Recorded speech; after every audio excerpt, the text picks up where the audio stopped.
The first part of the final season of Stranger Things blew our minds in more ways than one, but the biggest surprise of them all was the emergence of Will's powers. Here's how they work, according to the Duffer Brothers, and why it's not quite what you might expect.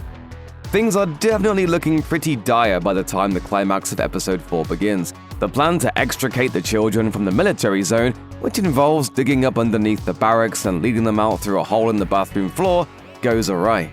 Not only does the military catch on to the kids' scheme, but a whole swarm of Demogorgons emerge from the Upside Down and start to wreak all sorts of havoc. And in the Upside Down, Hopper and Eleven run into some issues with Dr. K and her goons after they infiltrate the compound. Eleven is incapacitated by the contraptions Dr. K has built, her kryptonite, while Hopper is snagged by a big tentacle and nearly choked to death. I can stop it, but you're gonna have to start talking. But then the tides change and we get two pretty big reveals. The first is that Carly, Eleven's quote-unquote sister who we haven't seen since season 2, is being held there in the Upside Down and used by Dr. K. Definitely a crazy little twist since we were initially led to believe that Dr. K had somehow captured Vecna and that he was the one behind those closed doors. Hopper was even ready to blow himself up and take Vecna with him. Can't say we're feeling too good about that possibility lingering in the background now.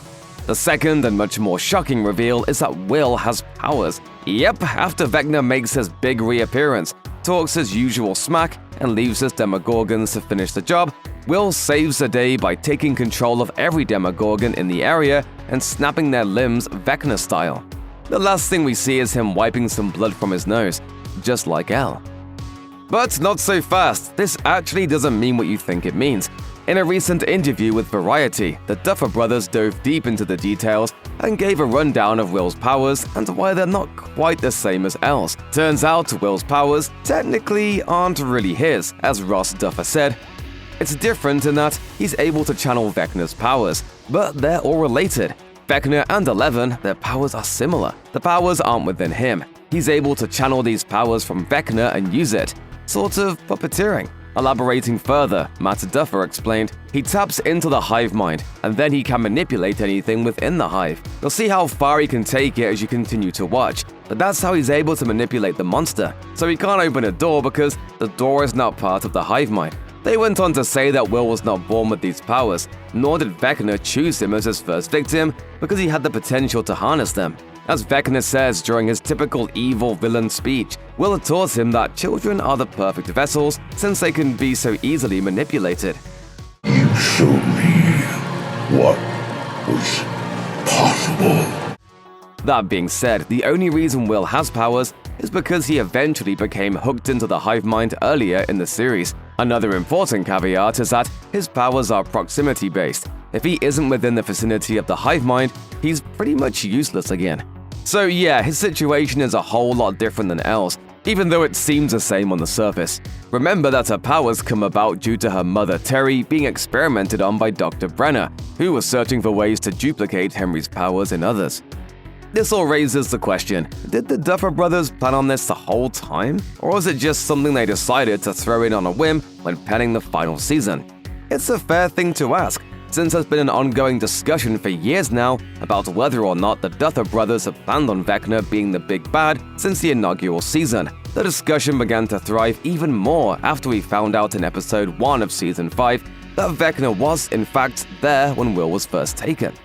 At long last, we can begin. Turns out the Duffer Brothers actually did have long-standing plans for Will to power up. As Ross said in the Variety interview, we've been talking about Will having powers for as long as I can really remember. However, this doesn't mean they had every little detail worked out from the get-go. It still needed plenty of time to gestate. Matt elaborated, he had a dark version of it in season 2. He was connected to Vecna. He could see what he saw, but he didn't realize that at the time he was able to tap into it in a way and use it against Vecna. That's something he doesn't learn till this season. It took us a while to build there, but it was something we always intended to do. The details of it were a little rough until we started working on it. So, knowing that the Duffer Brothers did indeed know well in advance that they were going to take this direction with Will's character, does the big reveal actually make sense from a viewer's perspective?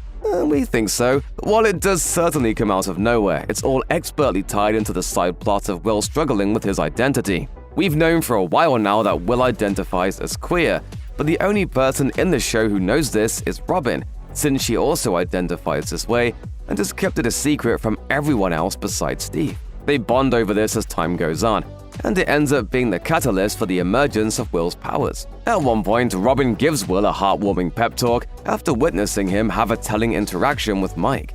She tells him about how she used to be ashamed of her sexual identity, and that she used to think that being accepted by others was the only way to break free from those negative emotions. In her case, the person she wanted to love and accept every part of her was Tammy, that girl Steve used to date. But I thought that if Tammy loved me, all of me, I wouldn't be so scared anymore. But after finding an old film reel in her parents' garage and seeing how happy she used to be when she was a little girl, she realized that everything she needed to be truly happy was already inside of her. It's this conversation that Will remembers in those suspenseful moments that lead up to the Demogorgons almost getting their claws on the people he loves most. A film reel of his own starts to play in his mind. We see the moment he and Mike first became friends. We see him drawing and being cheered on by Joyce, and we see him building Castle Byers in the woods with Jonathan. All of this is enough to awaken his powers and help him save the day. Ross touched on this aspect of the reveal with Variety, saying, "Throughout the seasons, he's been a little more fearful than the others.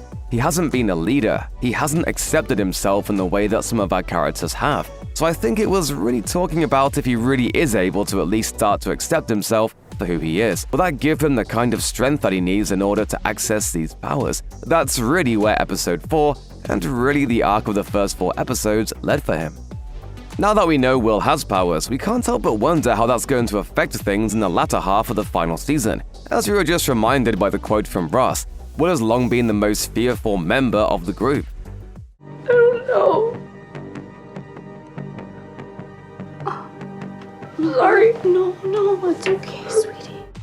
Not that he hasn't always been an active participant in fighting the various enemies that have been plaguing Hawkins since the beginning, but he's never been the type to lead the charge, so to speak. Instead, he usually just takes his cues from Mike or Hopper or whoever else is calling the shots. But now that he can tap into the hive mind and pretty effortlessly obliterate multiple Demogorgons at once, we have to assume that he's going to be taking charge.